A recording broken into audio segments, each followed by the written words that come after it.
21년 고점 대비 많이 하락했다. 요 사실에 대해서는 기본적으로 알고 계시고, 다만 이게 얼마나 하락했는지, 그리고 또 어떤 시기에 가장 많이 하락했는지 이런 걸 또 데이터로 확인해 볼 수가 있나요? 수도권의 같은 경우는 이제 2006년에서 2007년 초가 고점이었고 네. 2013년이 저점이었으니까 그 기간의 가격 변화가 어땠는지를 좀 살펴보면요. 네네. 분당, 성파, 뭐 강남 이런 뭐 사람들이 다 굉장히 좋은데. 선호하는 곳들마저 마이너스 53%, 뭐 마이너스 47, 마이너스 38 이렇게 하락률이 굉장했었습니다. 흔히 저 지역들이 이제 당시에 버블 세븐이라고 불렸던 곳이거든요. 그러니까 이제 강남 3구, 그리고 분당, 용인, 평촌 뭐 이렇게 해가지고 버블 세븐이라고 불렸던 곳들인데, 그러면 뭐 저 사람들이 선호하는 곳들이 저 정도 떨어졌으면 뭐 그냥 다 볼 것도 없겠네. 실제로 대부분이 다 저렇게 많이 떨어지긴 했는데 아주 일부는 정말 서울에서도 저렇게 이렇게 잘 버텼던 곳도 있긴 하고요. 심지어 여기는 이제 창원에 있는 대단지 아파트인데, 창원에 있는 대단지 아파트는 오히려 저렇게 50%나 이렇게 오르는, 그러니까 서로 완전히 좀 다른 모습을 이렇게 보이긴 했었습니다. 즉, 서울 수도권이 전반적으로 그 기간 동안에 막 30에서 50% 상당히 많이 떨어진 건 사실인데, 그 와중에도 일부는 버티거나 혹은 지방은 많이 오히려 오른 곳도 있었다라는 거죠. 그러면 이렇게 지금 어디는 오르고 어떤 지역은 또 그나마 버티고 이렇게 지역별로 좀 차이가 나는 그 이유가 있나요? 서울 수도권과 지방은 커플링 되기보다는 디커플링, 그러니까 서로 좀 다르게 움직이기는 하죠. 왜냐하면 서울 수도권은 언제나 항상 약간 그 투자 수요가 있는 곳이고, 그에 비해 지방은 투자 수요보다는 약간 실수요가 좀 지배를 하고 있는 곳이잖아요. 그러다 보니까 이제 지방 같은 경우는 사실은 이게 지방의 지역 경제를 좌우하는 거는 좀 주로 제조업이거든요. 그러니까 제조업의 공장들은 서울 수도권보다는 주로 이제 그렇죠. 지역에 이제 분포되어 있으니까요. 여기서 예를 들었던 저 창원 같은 경우는 저 당시, 저 시기에 어떤 조선 중공업, 기계 이런 그 중공업 산업이 굉장히 좋았었거든요. 중국 덕분에 당시 그 업황이 워낙 좋았고, 업황이 좋으니까 고용도 많이 하고 지역 사람들 소득도 많이 늘어나고, 그러니까 뭐 금리가 어떻게 되든 공급이 뭐 어떻든 간에 그냥 저 지역 경제가 좋으니까 그 지역의 어떤 대단지 아파트 가격도 오르는 그런 모습 보였고, 여기서 보시면은 우리가 익히 아는 바로는 2014년 이후로는 서울 같은 경우는 집값이 확 올랐지만 네. 여기는 오히려 지금 떨어지는 모습 그러네요. 보이고 있거든요. 이건 또 뭐냐면 이 시기에 말씀드린 그 산업들이 되게 안 좋았습니다. 되게 안 좋으니까 그 실업자도 많이 늘어나고 소득도 오히려 감소하고, 그러다 보니까 집값이 서울과는 완전히 그런 반대의 모습. 그러니까 이게 단지 서울이랑 그럼 지방은 반대로 움직이냐, 그게 아니라 그 지역의 어떤 소득을 좌우하는 경제, 그 산업이 어땠느냐에 따라서 되게 좀 많이 달라진다는 거죠. 지방도 뭐 다 똑같은 게 아니라 지방도 그 안에서 또 나눠진다는 거죠?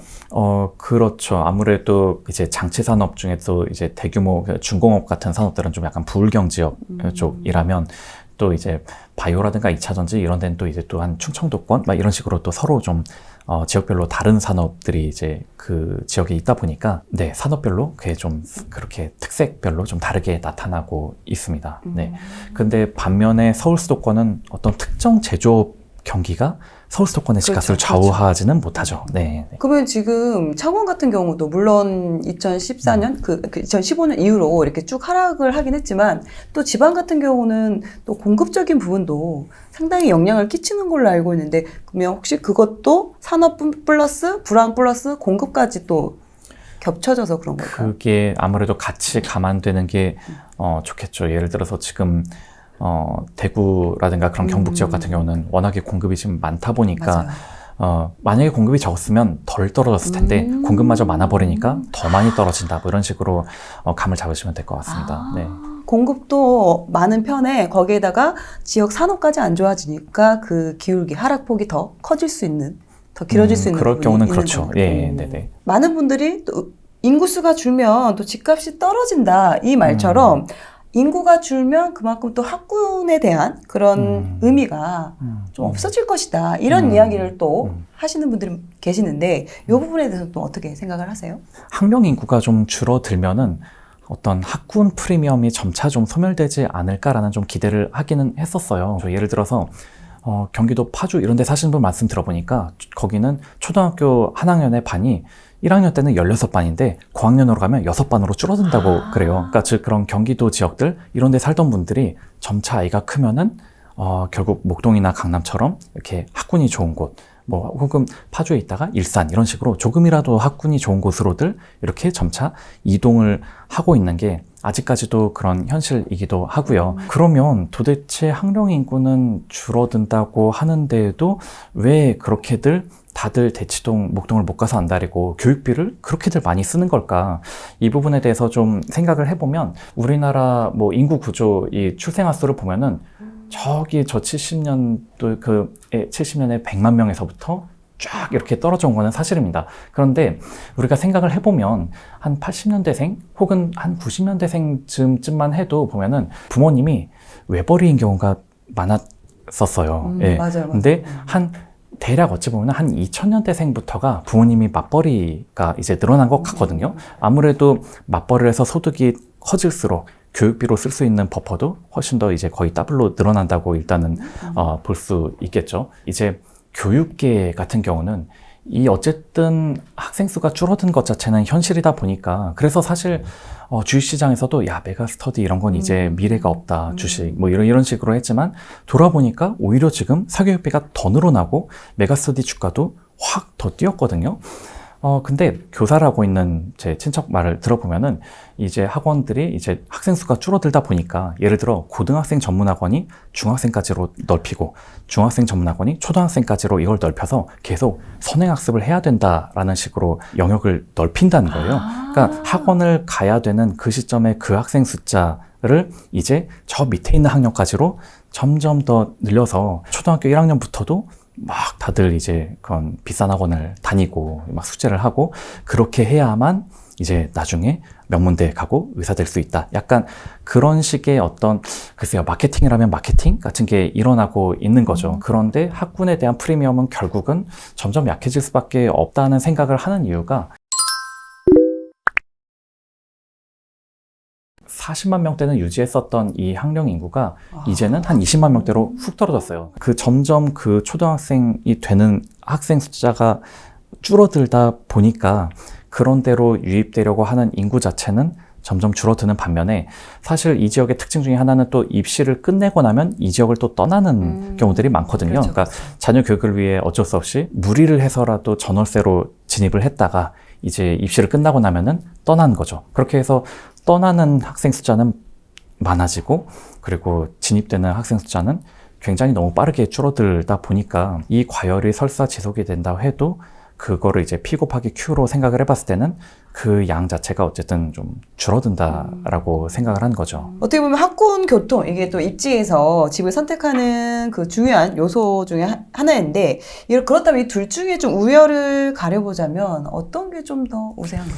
일단은 뭐 입지에서 학군과 교통이 가장 중요한 요소다라는 거는 뭐 대부분 아마 동의하실 거예요. 그러니까 뭐 자연환경이 좋다거나 공원이 가깝다, 그러니까 뭐 마트가 가깝다 이런 거는 집값에 사실 하등 이렇게 부차적인 거죠? 그렇죠. 매우 부차적인 그런 거죠. 예. 예전에는 학군과 교통 중에 주로 학군이 좀 더 집값을 높이는 요인이었다면 점점 이 무게중심이 좀 더 교통 쪽으로 오고 있고 앞으로도 그럴 거라는 생각을 좀 하기는 하거든요.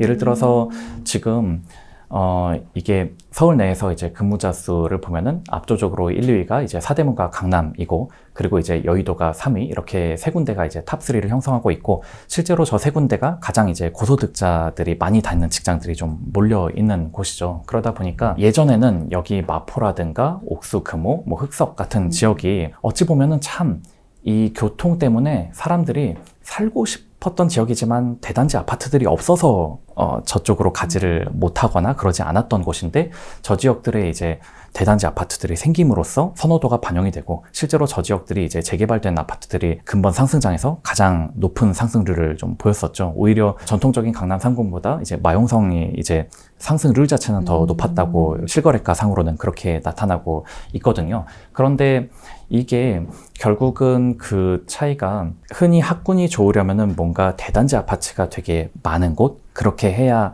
학원가도 형성이 되고 뭔가 소득이 비슷한 사람들끼리 이제 모이게 돼가지고 학업 성취도도 높아진다. 그렇기 때문에 과거에는 이제 분당, 일산 이런 데들이 이제 교통은 비록 썩 이제 저런 마용성보다는 좋지 않더라도 대단지 아파트들이 밀집해 있다 보니까 이제 일부러 거기를 이제 가서 사신 분들이 많았는데, 이제는 어느덧 저런 교통 요충지에도 요지들에도 지금 대단지 아파트들이 생김으로써 저 지역들이 이제 과거보다는 학군이 조금이라도 더 좋아지는 여건에 일단 그렇게 들어섰단 말이죠. 집값이란 게 학군과 교통 이렇게 두 가지로 결정이 된다라고 했을 때 둘 다 좋은 것은 의문의 여지 없이 강남인데, 그렇죠. 강남은 이미 비싼 데잖아요. 이미 너무 비싼 곳이고, 그러면 강남을 진입하지 못한 분들은 이 둘 중에 하나가 좀 아쉬운, 뭐 주로 이런 데들을 이제 선택하시게 될 텐데, 둘 중에 하나가 아쉬웠던 게 개선이 되면은 그 자체가 이제 집값이 상승할 수 있는 모멘텀이 되는 거거든요. 그게 바로 이제 마용성 같은 경우가 주로 교통만 좋았었는데 학군이 좀 좋아지면서 이게 이제 집값을 많이 이제 올리는 그런 요인이 됐었던 건데, 교통이란 게 결국은 그 교통 인프라가 개선되려면은 정부가 계속 지출을 인프라 투자라는 거를 해야 되는데, 인구가 고령화되고 그럴수록, 그리고 뭔가 경제 성장률이 낮아질수록 정부가 지출해야 될 게 굉장히 좀 많아집니다. 교통 쪽으로 지출을 옛날보다는 상당히 느리게 적게 해나갈 공산이 되게 크다는 거죠.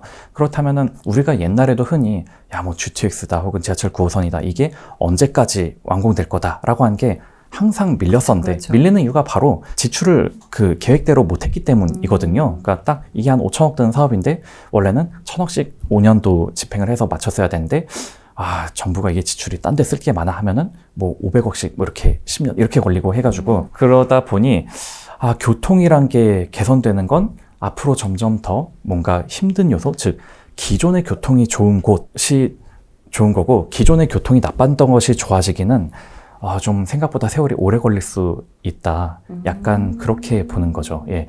그래서 뭔가 굳이 어떤 교통과 학군이라는 부분에 집중을 해서 내가 입지를 선택한다라면 기존에 그냥 교통이 좋은 곳 자체의 가치가 나중에 교통이 좋아질 곳에 기대를 하는 것보다는 이 부분이 좀 더 현실적이다, 그렇게 생각을 합니다. 네. 또 실질적으로 이제 학군과 교통을 따져봤을 때 실제 그 수요가 아무래도 교통을 활용하는 그 수요층이 훨씬 더 많다 보니까 그래서 또 교통을 또 의미 있게 볼 필요도 있는 것 같습니다.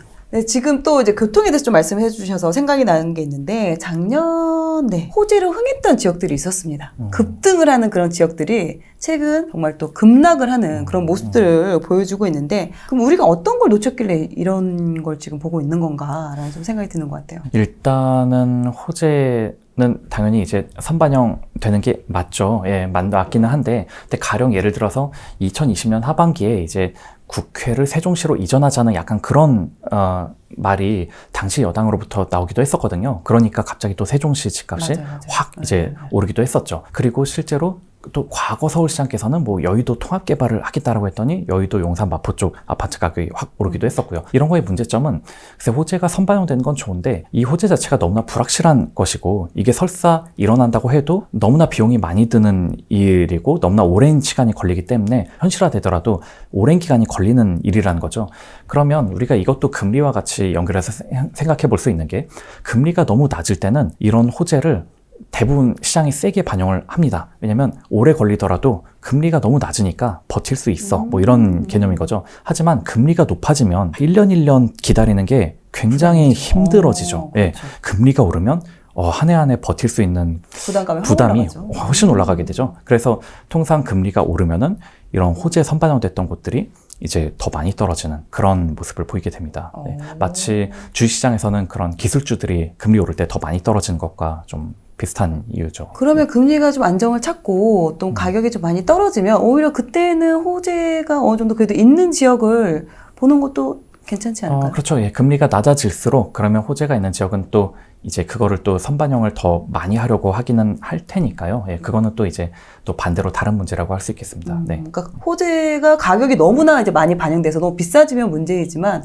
가격이 충분히 좀 싸졌다면, 호재가 없는 것과 가격이 비슷해졌다면 그때는 또 좀 관심 있게 봐도 그렇죠. 예, 그러면 그렇죠. 간단한 생각이 문득 듭니다. 네.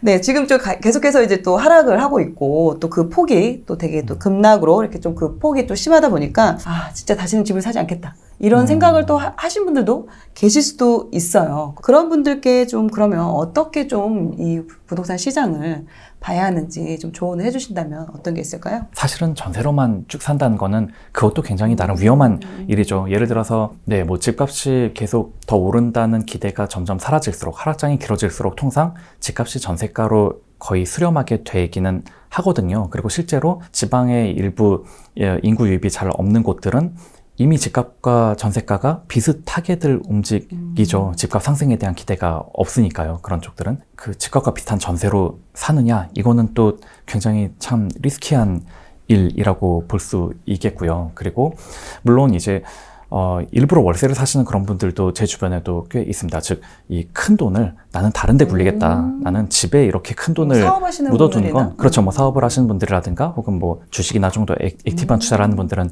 그럴 수도 있는데, 그게 스타일이 체질에 맞는 분도 계시지만, 제가 생각하기에 대부분의 분들은 이게 많은 분들이 어른분들일수록 집을 그래도 사는 게 좋다라는 얘기를 하냐면 이게 강제 저축 효과가 확실히 있긴 하거든요. 이거를 유동성으로 이 큰 돈을 가지고 있다가는 아까 말씀처럼 야, 사업을 해볼까, 뭐 주식 투자, 암호화폐 막 이런 거 하다가 물론 그렇게 해서 잘 벌 수도 있죠. 하지만 굉장히 크게 잃을 수도 있는 반면에 집으로 가지고 있으면 집값을 이게 너무 비쌀 때 사지만 않는다면 그 내 자산을 잃는 데는 이거보다는 그래도 더 안전하긴 하거든요. 장기적으로 봤을 때는 또 분명히 좀 그런 측면이 있고요. 그래서 집값이 하락하는 동안에는 야, 집을 살 필요가 있나 이런 의식이 팽배할 수는 있지만 어느 정도 이제 하락이 멈추고 안정되고 나면은 부동산은 그래도 안정적인 자산이라는 거를 이렇게 느끼실 수 있는 시기가 또 올 것이다. 네, 그러면 꼭 전월세로 산 것보다는 집을 사는 게 나을 수 있다. 실제로 2012, 13년처럼 집값이 꽤 오랜 기간 하락하니까 그때 당시 좀 젊은 사람들 위주로 집을 왜 사? 뭐 이렇게 집은 살 필요가 없어. 이런 얘기들이 있었지만 정작 그때가 돌아보니